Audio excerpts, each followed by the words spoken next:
Israel पर अगले 48 घंटे में मिसाइल अटैक हो सकता है। यमन के हूथी विद्रोहियों ने रविवार की सुबह इसका टेस्ट किया, जिसके बाद कहा जा रहा है अगला एक हफ्ता इजराइल के लिए बहुत मुश्किल भरा होने वाला है।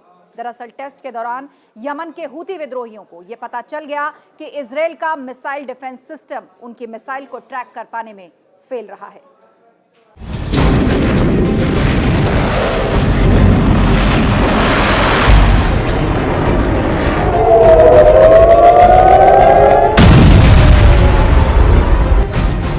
मिसाइल लॉन्च होती है और बढ़ जाती है इजराइल की तरफ। और फिर इजराइल से आए वीडियो देखिए।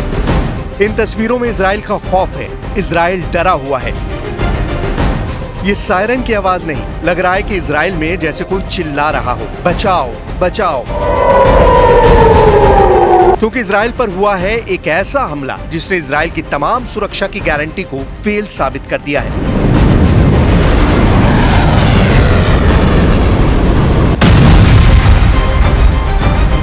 इजराइल की फौलादी दीवार में क्रैक आ चुके हैं। इजराइल की मिसाइल रोकने वाली ताकत पूरी तरह ढह चुकी है।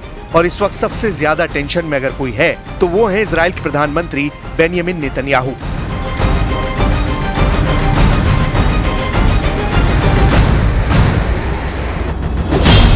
क्योंकि यमन से हुए हमले पर इजराइल का मिसाइल डिफेंस 100% फेल हो गया। इजराइल को बचाने वाला अमेरिका इस हमले को नहीं रोक पाया। इससे पहले इजराइल की तरफ जाने वाले ड्रोन और मिसाइलों को गिराने वाले 3 अरब देश सऊदी अरब, जॉर्डन और मिस्र भी पूरी तरह फेल हो गए। इजराइल पर यमन की तरफ से हुए मिसाइल हमले के बाद की तस्वीरें देखिए। रविवार तड़के 6:30 बजे इजराइल में सायरन बजने लगे और फिर सड़कों और हाईवे पर ये हाल देखा गया।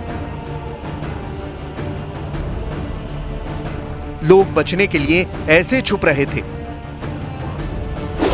तेल अवीव से लेकर मोदीन शहर, ये 40 किलोमीटर का दायरा ऐसा था जहां इजराइल के मिसाइल डिफेंस सिस्टम ने इंपैक्ट पॉइंट का अंदाजा लगाया। इंपैक्ट पॉइंट यानी वो जगह जहां मिसाइल गिरने की संभावना थी। और फिर मिसाइल गिरी कफार डैनियल में। ये जगह इजराइल के बेन गुरियन इंटरनेशनल एयरपोर्ट से 10 किलोमीटर दूर है।